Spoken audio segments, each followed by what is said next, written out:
कामयाबी कदम उन्हीं के छूती है जिन्हें संघर्ष की परिभाषा पता हो। नमस्कार, जागेटोमो में आपका स्वागत है। मैं शीतल वर्मा।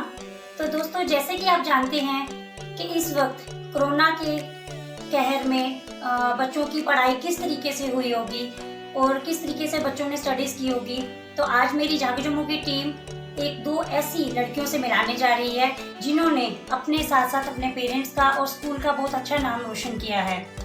मेरी जागेटोमो की टीम आपको कांग्रेचुलेशंस करना चाहेंगी, तो अपने नाम से स्टार्ट कीजिए। जी, मेरा नाम साबिर कौर है and thank you so much for the congratulations. जी, मेरा नाम आरुषि कांटू है एंड थैंक यू। जिस तरीके से बेटा इस वक्त कोरोना का चल रहा था, किस तरीके से आपने तैयारी की या किस तरह से आपको सपोर्ट रही अपने पेरेंट्स की, टीचर्स की? इस टाइम पे तो हमें सबसे ज़्यादा सपोर्ट अपने टीचर्स की रही। हम ऑनलाइन मीडियम से ही पढ़ रहे थे। पेरेंट्स ने भी बहुत सपोर्ट किया इस टाइम पे। तो इतना आसान हल्का बना दिया था टीचर्स ने हमारे लिए कि हम अच्छे से पढ़ पाए, तो हमारा अच्छे से हो पाया सारा काम। क्या बेटा, मैं आपसे जानना चाहूँगी, इस वक्त जैसे बच्चे बहुत ज़्यादा डिस्ट्रैक्ट हैं अपने सोशल मीडिया को लेकर और ज़्यादातर बच्चे देखें गेम्स में ही रहते हैं, सोशल मीडिया के साथ जुड़े रहते हैं, तो आपने क्या सोशल मीडिया यूज़ नहीं किया या उस चीज़ को कैसे आप फेस करते हैं? मैं सोशल मीडिया में यूज़ करती थी, बट उसको एक टाइम बाउंड रखा था कि मैंने इतने टाइम ही चलाना है, मतलब ज़्यादा टाइम स्टडीज़ को देना है। कंसिस्टेंटली मैंने पूरा साल मेहनत की, तभी जाकर ये रिजल्ट आ पाया। क्या एक आप टाइम देते थे पर्टिकुलर, जैसे डे टाइम पे स्टडीज कर रहे हो या नाइट टाइम पे स्टडीज कर रहे हो, तो वो कैसे मैनेज होता था? एक्चुअली मैंने एक मतलब कि दिन का एक टारगेट रखा होता था कि मुझे इस दिन में इतना इतना तो पढ़ना ही है। फिर उसके लिए अगर मुझे रात को भी जागना पड़ता था तो मैं जागती थी। बेटा, आप कैसे करते थे? जैसे पर्टिकुलर आपके जो सब्जेक्ट्स थे, वो कितने सब्जेक्ट्स थे? सभी को एक टाइम टेबल के थ्रू आपने मैनेज किया हुआ था या कैसे आप स्टडीज करते थे? अगर घर में डे टाइम आप पढ़ते हो, उस टाइम कोई गेस्ट आ जाते हैं, तो कैसे मैनेज करते थे? एक्चुअली मेरे 5 सब्जेक्ट्स थे, तो मैं हर सब्जेक्ट को लगभग 1 घंटा ईच देने की कोशिश करती थी। अगर गेस्ट आ भी जाते थे तो अगर उनके साथ गुड में बैठ गए तो मैं अपना वो टाइम जो था मैं शाम के टाइम फिर वो शिफ्ट कर देती थी, लेकिन करना पूरे दिन का होता ही था। ऐसा नहीं कि अगर गेस्ट आ गए तो फिर छोड़ ही दिया पढ़ाई, वैसा नहीं। 1 घंटा पढ़ना ही पढ़ना है हर सब्जेक्ट का, तो वैसे लगा के 5-6 घंटे का रोज़ पढ़ना ही पढ़ना है। ज़्यादा सपोर्ट आपको किसकी मिली? टीचर्स की, पेरेंट्स की? किन की सपोर्ट से आप इस मुकाम पे पहुंचे? देखिए, मेंटली तो टीचर्स ने बहुत सपोर्ट किया और इमोशनली पेरेंट्स ने बहुत सपोर्ट किया। बिकॉज मेंटली जिस तरीके की सिचुएशन थी तो पढ़ाई के साथ कोप अप करना बहुत मुश्किल हो गया था। तो मेरे जो टीचर्स हैं जैसे Sandeep sir, Minish sir, Anju ma'am, इन तीनों टीचर्स ने मेरे लिए बहुत सपोर्ट दिया है, क्योंकि ऑनलाइन क्लासेस में भी बहुत इशू होता था। बट एटलीस्ट ये चीज़ होती थी कि अगर ज़रूरत पड़ती थी तो टीचर को पर्सनली कॉल करके भी वो हेल्प करते थे। और पेरेंट्स की सपोर्ट तो हर टाइम होती है। किस तरह की सपोर्ट रहती थी आपकी पेरेंट्स के साथ? सबसे ज़्यादा कौन आपके साथ है? आपके फादर या मदर? कौन सपोर्ट सबसे ज़्यादा करता था? क्या पढ़ाई में के वो हेल्प करते थे आपकी? हाँ जी, मेरे पेरेंट्स दोनों बहुत ज़्यादा सपोर्ट करते थे। स्पेशली मेरी बहन भी मुझे बहुत सपोर्ट करती थी। जैसे टीचर्स का तो रहता ही है पढ़ाने का, लेकिन मेरी बहन मेरे मैथ सब्जेक्ट्स में बहुत हेल्प करती थी। मेरे फादर करते थे अकाउंटेंसी वगैरह में हेल्प। मेरी मम्मी को वैसे आता नहीं, वो केमिस्ट्री की है मेन, तो मैंने कॉमर्स ले लिया, तो उन्हें वो आता नहीं, लेकिन फिर भी वो पूरा इमोशनली मुझे सपोर्ट करने की कोशिश करती थी। तो सबका सपोर्ट रहा है अच्छे से पूरे टाइम। टीचर्स ने बहुत ज़्यादा सपोर्ट किया है। तो बेटा, मैं आपसे जानना चाहूँगी कि जिस तरह से मदर्स एक प्रेशर डालते हैं बच्चों पे, नहीं जी हमें इतने मार्क्स चाहिए, आपको पोजीशन लानी है, क्या ऐसा पेरेंट्स की तरफ से आपको प्रेशर था? नहीं, बिल्कुल नहीं। उल्टा मैं खुद डरी हुई थी जिस दिन रिजल्ट आना था। तो मुझे ऐसा था कि मेरे तो 80 भी नहीं आएंगे, पता नहीं, क्योंकि ये होता है ना कि एग्जाम्स लिखे हों तो पता होता है बच्चे को क्या लिखा है तो उतना ही आएंगे, बट इसमें तो पता नहीं था। बट एटलीस्ट मेरी मदर इतनी सपोर्टिव है, वो ये बोलते जितने भी आएंगे बहुत हैं और बहुत अच्छे आएंगे, इसलिए टेंशन लेने की ज़रूरत नहीं है। क्योंकि हमारे साथ जो बच्चे हमारे व्यूअर्स जुड़े हुए हैं वो जानना चाहेंगे एक कैसा टाइम टेबल होता था, हर सब्जेक्ट को कितना आप टाइम टेबल देते थे? एक्चुअली जो मेरे अकॉर्डिंग जो मुझे टफ लगता था, जैसे अकाउंटेंसी हो गई या इकोनॉमिक्स, जो मेरे लिए टफ होते थे उसको मैं ज़्यादा टाइम देने की कोशिश करती थी। अब जैसे पेंटिंग है, फिजिकल एजुकेशन है, ये मेरे लिए आसान होते थे कंपैरेटिवली, तो मैं इनको कम टाइम देती थी। बट वही चीज़ है, consistent through out the year रहेंगे तभी तो मार्क्स आएंगे। बेटा कहीं ना कहीं आप ये बताएं मुझे, जिस तरीके से कोरोना चल रहा था और उस वक्त सब कुछ बंद कर दिया गया था, ट्यूशन्स भी बंद हो गई थी, तो ज़्यादा सपोर्ट आपको स्कूल के ऑनलाइन स्टडीज़ में मिली या टीचर थी जो आप ट्यूशन जाती थी या घर पे होम ट्यूशन करती थी उनसे सपोर्ट मिली? एक्चुअली मेरे ट्यूशन इतने थे नहीं, मेरे खाली एक ही सब्जेक्ट का ट्यूशन था, तो मोस्ट सपोर्ट मेरा स्कूल टीचर्स का ही रहा, जिसके लिए मैं बहुत थैंकफुल हूँ। अगर वो नहीं होते तो मेरे इतने मार्क्स आ नहीं पाते आज। तो मेन सपोर्ट मेरा स्कूल टीचर्स का ही था, और मेरे फादर और मेरी सिस्टर भी मेरी पढ़ाई में बहुत हेल्प करते थे अगर मुझे कहीं डाउट होता था। ऐसा भी कि अगर डाउट हो भी तो स्कूल टीचर्स को आप फ़ोन करके पूछ भी लो, वो हमेशा आपकी हेल्प करते थे, तो उन्होंने बहुत सपोर्ट किया है। आगे चल के आपने क्या सोचा कि आगे चल के मैं क्या करूँगी? मेरा कॉमर्स स्ट्रीम है, तो मैं अभी एक्चुअली बीकॉम ऑनर्स करने वाली हूँ, उसके बाद मेरे को सीए का पेपर देना है।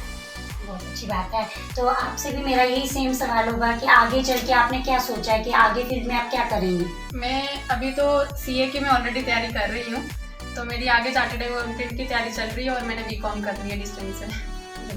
तो आप मुझे ये बताएं कि जिस तरीके से इस वक्त कह रही हैं कि तीसरी लहर आ रही है, उसको लेकर आपके दिल में क्या सवाल है? क्या सोचते हैं कि आगे जो स्टडीज हम करेंगे, क्या उनके लिए स्कूल्स खुलने चाहिए या ऑनलाइन ही चलना चाहिए? बिल्कुल खुलने चाहिए, बिकॉज इस 1.5-2 साल में बहुत सारे बच्चे इफेक्ट हुए हैं। एक ऑनलाइन एग्जाम में हम मानते हैं कि टीचर्स हमें सपोर्ट कर रहे हैं, बट एक जो टीचर्स की प्रेजेंस में बैठकर फिजिकल जो क्लासेस होती हैं उसमें बहुत फ़ायदा रहता है बच्चे को। वो एक अच्छे तरीके से बच्चा ग्रैब कर पाता है जो टीचर्स पढ़ा रहे हैं, क्योंकि हम ऑनलाइन में जो टीचर पढ़ा रहा है कभी कभार ध्यान नहीं होता, हम मतलब कि वो एटमॉस्फेयर में नहीं होते हैं एक्चुअल में, क्योंकि हम घर पर बैठे हैं, स्कूल में अलग चीज़ होती है तभी। क्या एक मैसेज देना चाहोगे उन बच्चों को जो आपको देख पा रहे हैं, आपको सुन पा रहे हैं, तो क्या एक मैसेज देंगे आप? मेनली यही कि कंसिस्टेंट रहना पूरे साल। ऐसा नहीं कि एक दिन पहले करेंगे कि हमें अब पढ़ना पड़े। पूरे साल अगर आप कंसिस्टेंट रहोगे तो ऑब्वियसली आपके अच्छे मार्क्स आएंगे। हर दिन 4 से 5 घंटे दो पढ़ाई को, ऐसा नहीं कि पूरे टाइम उसी पे पढ़े रहो। हल्का वो एंजॉय करो, 1-2 घंटे का रेस्ट लो, लेकिन पढ़ना रोज़ है। ऐसे मत करो कि एक ही दिन लास्ट के दिन सारा पढ़ोगे। पूरे साल कंसिस्टेंट रहो। तो आप क्या बेटा एक मैसेज देना चाहोगे हमारे व्यूअर्स को, बच्चों को जो आपकी जगह अपने आप को रख के ये सोच रहे हैं कि काश हम भी ऐसे मार्क्स ला सकें? बस यही कहूँगी, study hard and just believe in yourself. जी हाँ, बिल्कुल दोस्तों, आपने देखा कितने गर्व के साथ इन्होंने अपना इंटरव्यू भी दिया, अपने बारे में बहुत कुछ बताया। तो आइए कुछ और जानते हैं। तो बेटा आपकी हॉबीज़ क्या हैं? एक्चुअली मुझे पेंटिंग बहुत पसंद है, तभी मैंने आगे जाकर अपनी 11th-12th में पेंटिंग भी रखी थी। ठीक है, और आपकी? मेरा मेनली है, मुझे नॉवेल्स पढ़ना बहुत अच्छा लगता है, मुझे पेंटिंग का शौक है और मुझे बैडमिंटन खेलना भी बहुत अच्छा लगता है। पेरेंट्स में से और टीचर्स में से सबसे ज़्यादा अप्रिशिएट किसको करेंगे? मैं तो दोनों को ही करूँगी, लेकिन अगर ज़्यादा देखा जाए तो टीचर्स को अपने, क्योंकि उन्होंने बहुत हेल्प की मेरी। चलिए ठीक है, बहुत अच्छा लगा इन दोनों प्यारी प्यारी बच्चियों से बात करके। कहते हैं बेटियां दो घर का नूर होती हैं, और इन्होंने अपने साथ साथ अपने पेरेंट्स का, अपने टीचर्स का नाम रोशन किया है। तो मेरा ये सवाल रहेगा, इस वक्त बच्चे बहुत ज़्यादा डिस्ट्रैक्ट हैं सोशल मीडिया की वजह से, तो आपने अपनी टीनेजर बेटियों को किस तरह से इस चीज़ से अलग रखा, या फिर आपने यूज़ ही नहीं करने दिया? हमारे बच्चे तो वैसे तो इन चीज़ों में तो है नहीं ऐसे तो, लेकिन वो अपने वो पढ़ाई में मस्त रहे, अपनी स्टडी वो करते रहे रेगुलरली। तो हमें उन्हें कुछ कहने की वो मौका नहीं दिया, ना ही हमने अपने बच्चों को बोला कि आप पढ़ो या नहीं, लेकिन वो अपनी स्टडी अपनी रेगुलर करते रहे। आप क्या कहना चाहेंगे मैम? सेम सवाल। मैं सेम सवाल कहना चाहूँगी कि बेटियाँ शाइनिंग स्टार होती है, तो मैंने अभी तक कभी नहीं बोला इसको, ना 10th में, ना 11th में, ना 12th में, कि आप पढ़ो, मेहनत करो। प्रेशराइज नहीं किया मैंने कभी, मार्क्स इतने लाने हैं तो इतने ही लाने हैं, क्योंकि मैं एक वर्किंग लेडी हूँ, सुबह निकलती हूँ, शाम को आ जाती हूँ। इसने जो करना होता है ये खुद ही करती है। तो किस तरह की सपोर्ट रही है आपकी अपने बच्चों के साथ? क्योंकि देखो, मदर जो होती है उन्हें कहीं ना कहीं अपनी टीनेजर बेटियां का ख्याल रहता है दिल में, हम कहीं बाहर जा रहे हैं तो पीछे से किस तरह से आप छोड़ते थे अकेले उन्हें? आप भी वर्किंग करती हैं, तो किस तरह से आप मैनेज करते थे? सपोर्ट तो रहता ही है, इनके दादा दादी घर में ही होते हैं, तो उनका भी काफ़ी सपोर्ट रहा है। तो इसलिए मुझे कोई टेंशन नहीं है पीछे कि कैसा बेटी अकेली है, ये है वो है। ऐसा कोरोना के चलते आपने किस तरह से इनकी स्टडीज जो है वो मैनेज करवाई? ऑनलाइन ज्यादा पसंद की आपने, या आप चाहते थे कहीं ना कहीं स्कूल ओपन हो? हम तो कहते थे कि स्कूल ओपन हो, क्योंकि मोबाइल पे कितनी देर बैठे रहना, आंखें खराब हो जानी। कि किस तरीके से अपने बच्चों को सपोर्ट करें, क्योंकि कहीं ना कहीं देखा गया कि बच्चे अपने थोड़े से कम मार्क्स आने पे कोई सुसाइड कर लेता है, कोई अपने पेरेंट्स से नाराज होकर आगे पीछे चले जाता है। ये चीज़ें आजकल देखने को बहुत मिल रही हैं। तो क्या आप एक छोटा सा मैसेज देना चाहेंगे? मेरी तो यही सोच है कि हर पेरेंट्स के लिए यही मैसेज है कि अपने बच्चों को फोर्स मत करो, उनको दबाव मत डालो, उनको समझो कि वो क्या चाहते हैं, उनको क्या करना है, उनके साथ चलो। अगर आप उनके साथ चलो, उनके साथ सहमत रहोगे, आपका बच्चा भी आगे बढ़ेगा। उनको भी अपने पेरेंट्स के साथ कभी कोई शिकायत नहीं हो कि हमारे पेरेंट्स हमारे ऊपर इतना दबाव डाला या हमारे लिए ऐसा किया। इसलिए अपने बच्चों के साथ आप चलिए। अगर आप अपने बच्चों के साथ सहमत रहोगे, आपके बच्चे भी हमेशा आप ही के साथ सहमत रहेंगे। तो हमेशा हर बच्चा भी अपने माँ बाप से खुश रहेगा, कभी वो अपने माँ बाप को नहीं छोड़ेगा, नहीं सुसाइड करेगा, तो वो भी आगे बढ़ता चला जाएगा।